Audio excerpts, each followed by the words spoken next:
bonjour. Merci beaucoup, merci de m'avoir invité. Avant de commencer, je voudrais rendre hommage à Hubert Alouche, mon ami qui malheureusement a disparu et qui était un très grand combattant contre le mouvement de boycott des investissements et des sanctions. Je me souviens du procès que nous avions à Perpignan. Il était toujours aux premières loges pour nous accompagner au CRIF, pour nous faciliter la tâche, pour nous faciliter certaines démarches. Et c'était un grand président du CRIF local que je remercie. Et ça me fait un petit peu bizarre de revenir ici. Je ne suis pas revenu à Montpellier depuis son décès. Ça me fait un petit peu. Bon, c'est un petit hommage que je voulais lui rendre. Je sais que de là où il est content qu'on puisse continuer son action ici, parce que je sais que c'est une région qui se bat contre le boycott, qui se bat contre la délégitimation d'Israël, et c'est important de le signaler avant de commencer. Alors effectivement, le titre permettrait normalement qu'on puisse débattre de ce sujet pendant des heures et des heures, voire des jours et des jours. Malheureusement, nous n'avons pas le temps. Je voudrais aller à l'essentiel. Pour être ce qu'on appelle tachles en hébreu, il faut être efficace. Parce qu'effectivement, on a beau parler, quelquefois les paroles ne tendent pas vers des actes. La campagne de délégitimation d'Israël à travers le boycott, le mouvement BDS, qui s'appelle le boycott des investissements sanctions, a pris une ampleur sans précédent depuis l'année 2005, c'est-à-dire un an après l'avis consultatif de la Cour internationale de justice sur la barrière de sécurité qu'on appelle improprement un mur. Oui, tous les mots ont leur importance et on le voit, ça fait partie de la manipulation, donc on en revient au titre de ce colloque sur la manipulation. La manipulation, elle est faite également par l'usage qu'on en fait des mots. Lorsqu'on parle d'une occupation de territoire, ce n'est pas une occupation, mais ça fait plaisir à tout le monde de parler d'occupation parce que chez nous en France, ça nous rappelle les années sombres de la guerre où il y avait effectivement une occupation. Or, quand on vous dit qu'il y a occupation, vous pouvez très bien répondre qu'il n'y a pas d'occupation parce que avant 1967, avant même 1948, il n'y avait pas d'État palestinien. Or, on parle d'occupation à partir du moment où il y a un État précédent et qu'on vient occuper le territoire de cet État. Comme ce n'est pas le cas, il ne peut pas y avoir juridiquement, légalement, et là je parle sous le contrôle de mes nombreux confrères qui sont présents, j'ai intérêt à faire attention à ce que je dis, donc effectivement, légalement, juridiquement, il n'y a pas d'occupation de territoire. Je vous rappelle que ce qu'on appelle improprement la Cisjordanie, moi j'appelle ça des territoires à l'ouest du Jourdain, en anglais on dit West Bank, on ne fait pas de référence à une quelconque Jordanie. Je rappelle que ces territoires étaient administrés par la Jordanie, qui, je crois que c'est en 1984, a décidé de couper les ponts administrativement, laissant à Israël la gestion de ces territoires. Alors qu'on ne parle pas dans les médias de territoires occupés, moi ça me fait bondir lorsque j'entends ça, ce sont des territoires, qu'on ne parle pas de colonies, ce ne sont pas des colonies, ce sont des villes, des villages, en anglais on dit settlements, c'est complètement différent de quelconque référence à une colonisation. Ça fait partie de la manipulation. Maintenant, pour revenir effectivement plus directement au problème du boycott et à ce mouvement BDS. Ce mouvement BDS, donc, qui a renaît en 2005, puisque le boycott existe depuis 1950. Je vous rappelle qu'en 1950, la Ligue arabe avait fondé à Damas le bureau du boycott qui était chargé d'analyser et de répertorier toutes les sociétés qui travaillaient avec Israël ou qui faisaient l'exportation des sociétés israéliennes, qui faisaient l'exportation de leurs produits ou de leur culture dans le monde. Et donc c'était un boycott qui n'était absolument pas efficace parce qu'il était à géométrie variable. En fonction des intérêts de ces pays arabes, il fallait plus ou moins laisser insister sur ce boycott ou non. D'ailleurs, on le voit très bien, c'est qu'au Maroc, qui n'a pas de relation officielle avec Israël, le boycott n'existe pas parce qu'il y a des intérêts économiques. On sait très bien que lorsque l'économie prend dessus sur le politique, ça change beaucoup de choses. Nous avons des relations en France avec la Chine, on sait très bien que d'un point de vue des droits de l'homme, la Chine n'est pas le premier pays dans le monde à respecter les droits de l'homme. On pourrait en dire autant de l'Iran, et là effectivement, depuis l'accord qui a eu lieu il y a 2 ans, l'Iran est un partenaire qui commence à devenir privilégié pour les entreprises françaises, puisque nous exportons, que ce soit des véhicules Peugeot, Renault, des avions Airbus, il y a de très grosses commandes. Donc ça fait plaisir à tout le monde, lorsqu'il y a de l'économie, on passe outre le côté politique. C'est exactement la même chose concernant le boycott. Ce boycott donc, qui a été réactivé en 2005, il a été concrétisé de cette façon. Il y a eu un bureau qui s'appelle le BNC, Boycott National Congress, qui est un collectif, nous pourrions dire, de différentes associations, en fait 170 associations de la société civile palestinienne, qui se sont regroupées autour d'un théoricien qui s'appelle Omar Barghouti, c'était un étudiant de l'université de Tel Aviv. On pourra parler de l'apartheid, puisque c'est un argument de nos contradicteurs du boycott. Ils disent qu'Israël est un état d'apartheid où les minorités sont carrément mises en esclavage. Quand on voit qu'une personne comme Omar Barghouti, qui est un fervent adversaire de l'État d'Israël, a pu faire ses études dans une université comme Tel Aviv, on peut se demander où se trouve l'apartheid. Mais bon, ça c'est un aparté. Donc effectivement, Omar Barghouti a fondé une théorie sur le boycott, où il se moque complètement de faire des dégâts dans la société palestinienne. Il dit que de toute façon, on le voit dans son ouvrage de référence, qu'il n'y a pas de victoire sans dégâts collatéraux. Donc effectivement, lorsque le boycott s'appliquera, il y aura effectivement les Palestiniens qui seront au chômage. C'est pas grave, mais au moins la théorie du boycott réussira à gagner. Donc il se moque complètement finalement de ce que peut ressentir son peuple. Il n'en a rien à faire. Lui, ce qu'il veut, c'est un seul État, dirigé par le Hamas, puisqu'on sait qu'il a des acquaintances avec le Hamas, où les Juifs seraient des citoyens de seconde zone. Cette fois-ci, effectivement, il y aura un apartheid vis-à-vis des Juifs et des chrétiens, mais ça, il ne le dit pas officiellement. Il y a quelques phrases qui sont assez symptomatiques dans son ouvrage sur le boycott. Il y en a notamment une qui est très importante et qui parle justement de la manipulation vis-à-vis des populations. Parce que bien sûr, on ne vous dit pas tout lorsqu'on fait une action de boycott. La phraséologie est très importante, la propagande est très importante, elle est très ciblée. Et lorsqu'il dit que le boycott est une nouvelle étape dans la lutte centenaire des Palestiniens contre la conquête coloniale sioniste, puis l'occupation, l'exploitation et le régime d'apartheid institué par Israël, c'est quelque chose de très important, parce que là, on a l'impression que finalement le boycott n'est né qu'en 2005. Non, apparemment, c'est une lutte qui est centenaire. Ah bon, je ne savais pas. C'est-à-dire, il y avait un problème il y a déjà 100 ans. Oui, c'est à partir du moment où Theodor Herzl a mis en vigueur la renaissance de l'État juif et le fait que les Juifs pouvaient retourner à Sion, tout de suite, ça a fait tilt pour lui. Donc voilà, il applique cela. Sa théorie de boycott, c'est une théorie qui finalement est globale. C'est pour ça qu'on parle de délégitimation de l'État d'Israël. Le président Ahmadinejad voulait rejeter à la mer les Juifs du Jourdain à la mer.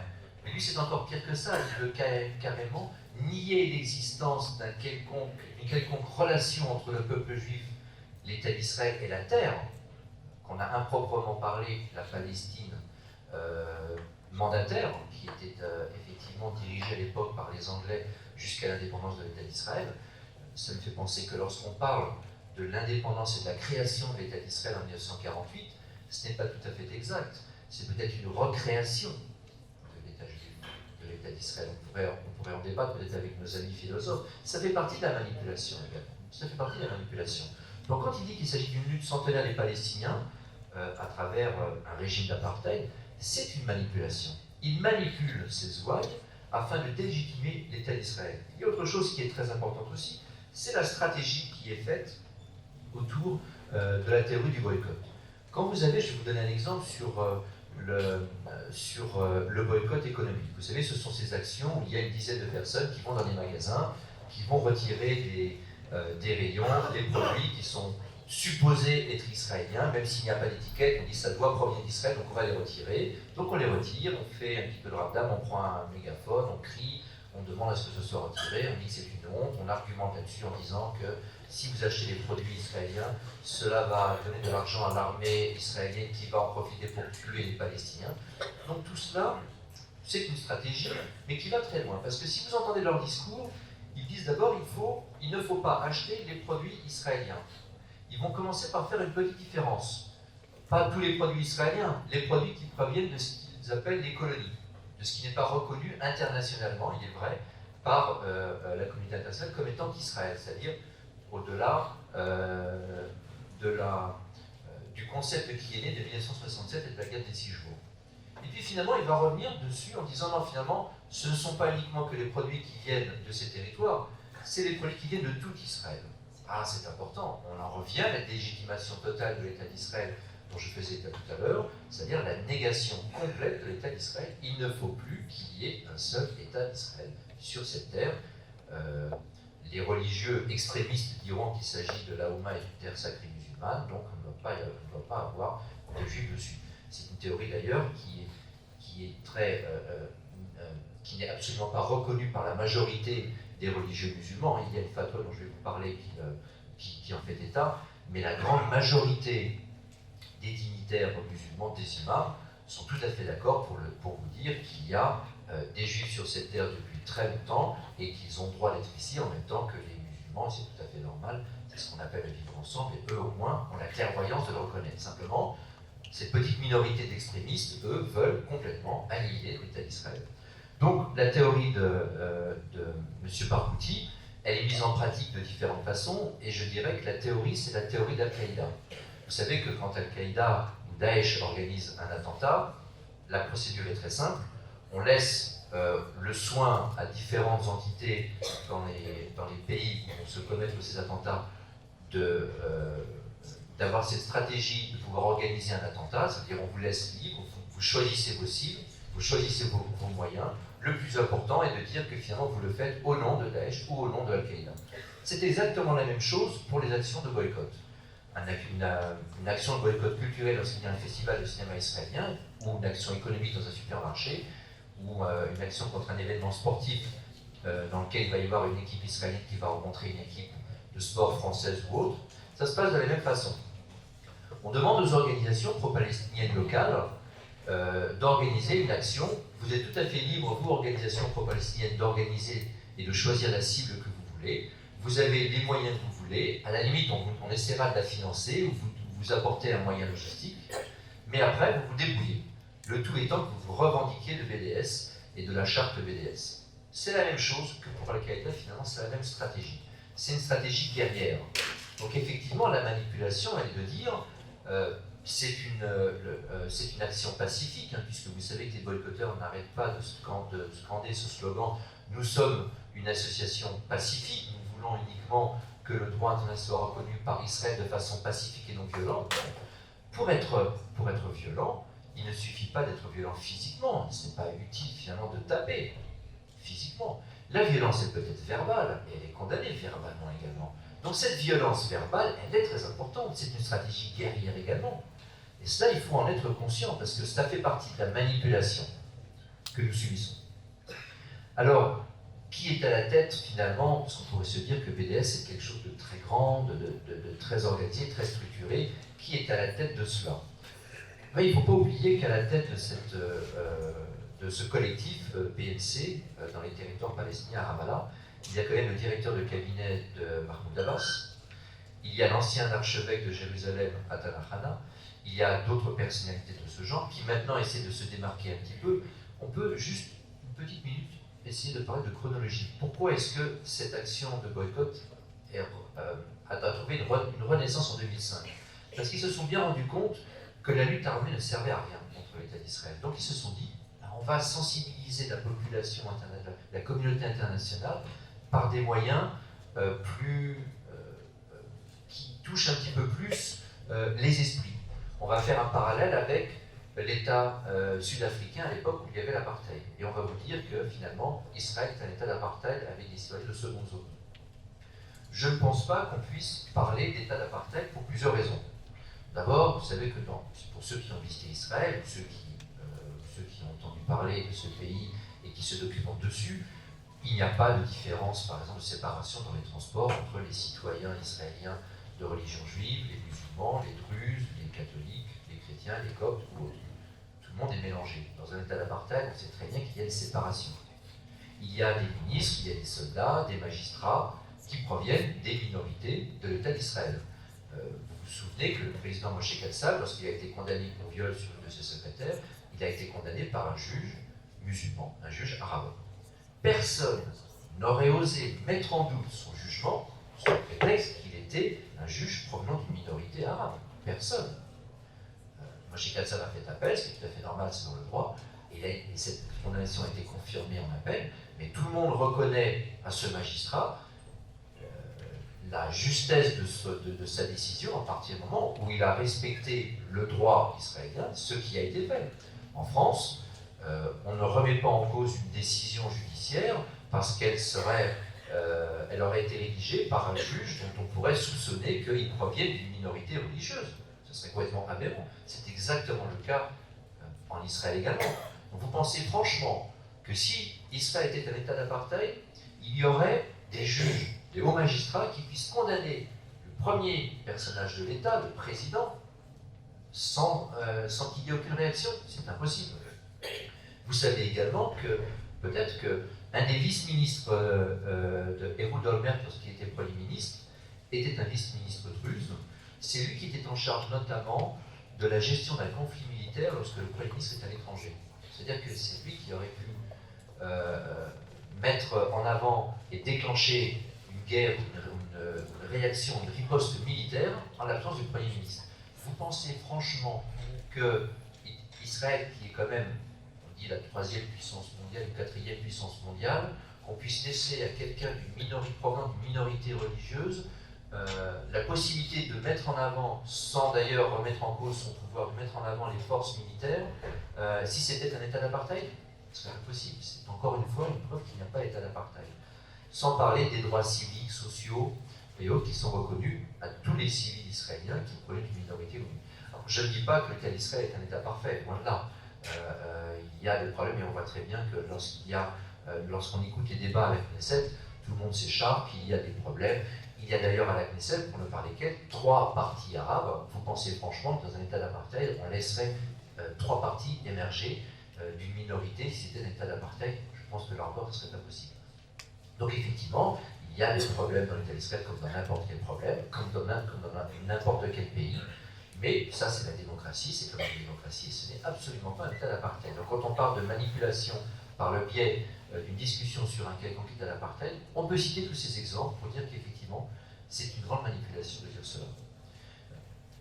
Il y a également quelque chose de très important, c'est quand on vous dit que finalement les actions de boycott sont des actions pacifiques et ne sont absolument pas teintées d'antisémitisme. Alors ça c'est quelque chose quand même de très important parce qu'on vous dit nous ne sommes absolument pas antisémites. D'ailleurs il y a quelques associations pro-palestiniennes juives qui collaborent aux actions de boycott et on vous dit nous ne sommes absolument pas antisémites. Alors je suis désolé mais il y a des exemples d'antisémitisme. Peut-être qu'au début certaines personnes se disent nos actions de boycott sont là pour contrecarrer et pour marquer notre réprobation à l'égard du gouvernement israélien. Mais il y a quand même des exemples d'antisémitisme, et ça, on ne peut pas le nier. L'exemple le plus flagrant, vous le trouvez sur le site internet du collectif BDS France. Alors, BDS n'est pas une personnalité morale, ça n'existe pas en tant qu'association, c'est un collectif, c'est-à-dire qu'il n'y a pas de personnalité morale, c'est un regroupement de plusieurs associations qui soutiennent les actions de boycott. Et il y a eu une pétition qui s'appelle la pétition des 2000 personnalités. Il y avait, il y a 6 ans, un manifeste qui avait été rédigé pour que les personnalités puissent soutenir la campagne de boycott des investissements sanctions. Et puis ensuite, vous savez, sur Internet, il y a toujours des commentaires qui peuvent être faits par des internautes. Vous inscrivez, puis vous mettez votre commentaire. Le commentaire celui qui a été le plus choquant, et que j'aime bien citer lorsque je plaide contre les boycotteurs, est le suivant. Vite, ramenez les étoiles jaunes et les pyjamas rayés. Après les produits, on va boycotter les juifs. C'est pas l'antisémitisme, ça. Franchement, moi je me mets à la place, parce que vous savez qu'en tant qu'avocat, il faut se mettre un petit peu, c'est comme par Piaget, il faut se mettre à la place de l'adversaire. Plutôt de la partie adverse, quand je dis adversaire. Encore, je suis belliqueux. Et je me dis franchement, moi, je défends la cause palestinienne et je défends le boycott. Je ne suis absolument pas antisémite. Pourquoi vais-je mettre sur ce site internet qui ne s'occupe uniquement que de boycott, donc normalement qui est là uniquement que pour réprimer un gouvernement israélien, si je m'en tiens à cette théorie, pourquoi est-ce que je vais mettre ce commentaire? C'est donc bien que je suis antisémite, c'est donc bien que la campagne de boycott est antisémite. Il y a d'autres exemples également qui sont très frappants. Vous trouverez dans la charte BDS le fait que la campagne BDS s'occupe de mettre à l'écart et de boycotter tous les produits israéliens. On a posé d'ailleurs une fois la question, et qu'en est-il des produits cachers? Ah ben les produits cachers aussi, s'ils sont cachers israéliens, on va les boycotter. Alors imaginez un petit peu, c'était le cas du procès à Mulhouse que nous avons eu, où la LICRA d'ailleurs était avec nous dans ce procès. C'était mon confrère Rodolphe qui était là également. Effectivement, où il y a eu des produits de la marque Solomon, c'était des volailles cachères, qui ont été boycottés aussi, c'est-à-dire que les boycotteurs sont arrivés et ils ont retiré des étalages. J'ai insisté là-dessus lors du procès, en disant, vous voyez, il n'y a pas que des produits classiques, ça peut être des puces dans les téléphones, ça peut être des vêtements, ça peut être n'importe quoi. Non, il y a également de la nourriture cachère. Donc imaginez un petit peu une seconde. Si la campagne de boycott prospère et qu'elle arrive à ses fins, et qu'il n'y a plus de produits cachers, que vont faire les juifs religieux qui suivent les principes de la cache-route? Ils sont obligés de partir, de vivre ailleurs, parce qu'ils ne pourront plus se nourrir ici. Ça, c'est l'antisémitisme. Ça fait partie également, et quand vous voyez les actions de boycott dans les magasins, quand ils retirent des produits, vous voyez ça sur différentes vidéos sur YouTube, de chaînes ou autres, vous voyez ces boycotteurs qui viennent et qui retirent des produits des étalages. Ça ne vous rappelle rien? Moi, ça me rappelle, alors j'étais pas né, mais je me souviens de mes grands-parents qui m'en parlaient, ça me rappelle ce qui se passait en Allemagne, lorsqu'on peignait une étoile jaune sur un magasin, en mettant Jude, et en disant ici, il ne faut pas aller, parce que c'est un magasin qui appartient à des juifs. C'est exactement la même chose. C'est exactement la même chose. Et il y a un député britannique qui l'a dit il y a 5 ans, lors d'une intervention à la Chambre des communes, parce qu'ils ont parlé, ils ont eu un débat sur le boycott, et il a dit, n'achetez pas les produits aux juifs, c'est exactement la même chose.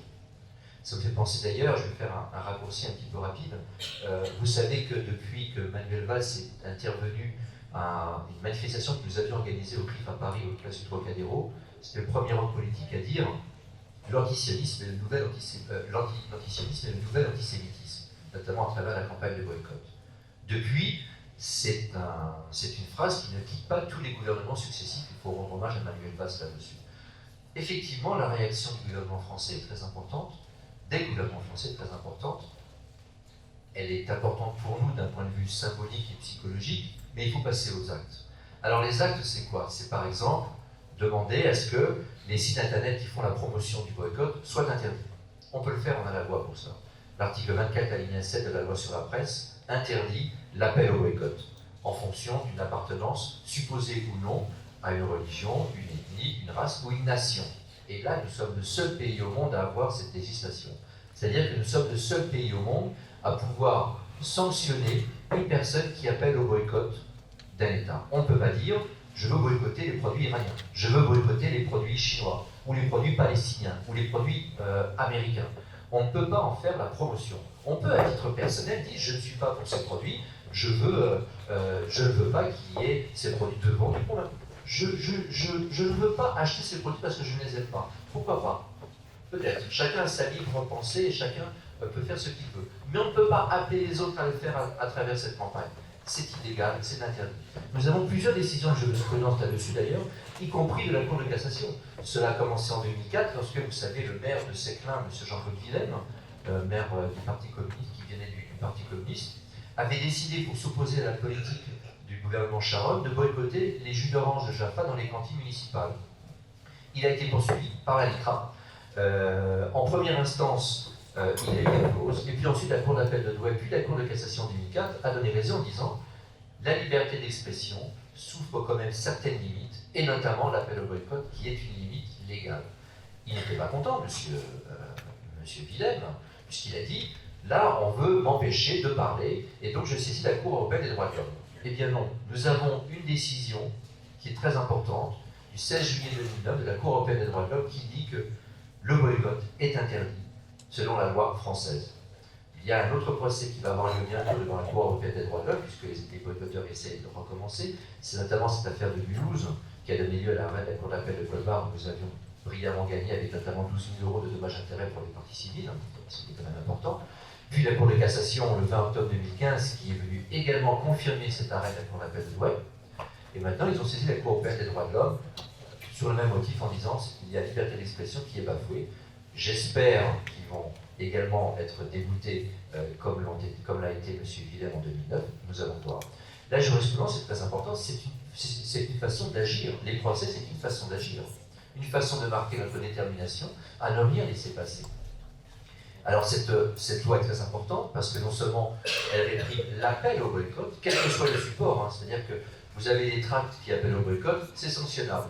vous avez une manifestation publique comme on envoyait souvent place de la Comédie, je me souviens, c'est sanctionnable aussi. Et vous pourriez normalement aller voir le maire ainsi que le préfet en disant je suis désolé, mais selon l'article 24 alinéa 7, je sais que vous êtes très actif de ce point de vue, c'est l'article 24, à l'époque alinéa 8 et maintenant alinéa 7 de la loi sur la presse, l'appel au boycott étant interdit. Si vous autorisez une manifestation qui appelle au boycott, c'est illégal. À ne pas confondre avec la défense de la cause palestinienne. Là, c'est tout à fait légal. Ils ont tout à fait le droit de défendre la cause palestinienne, c'est la liberté d'expression, et ça, je la soutiens à 1000%. Je ne suis peut-être pas d'accord avec leurs idées, parce que moi, je défends une autre cause, mais je les laisse tout à fait, la possibilité de défendre la cause qu'ils veulent, mais pas à travers le boycott. Parce que ça, c'est illégal, et ça engendre de la haine, notamment antisémite. Ce sont les exemples que je vous ai donnés. La loi française est très importante également, parce qu'elle permet non seulement l'appel, de réprimer l'appel au boycott, mais l'action de boycott elle-même. Ce qui est un petit peu différent. Alors, quand on n'est pas juriste, on a un petit peu du mal à s'imaginer. Je vais vous donner un exemple. Moi, je vous dis, il faut appeler au boycott, il faut boycotter tous les produits israéliens, et on va les retirer des marchés pour X raisons. Là, je fais un appel au boycott.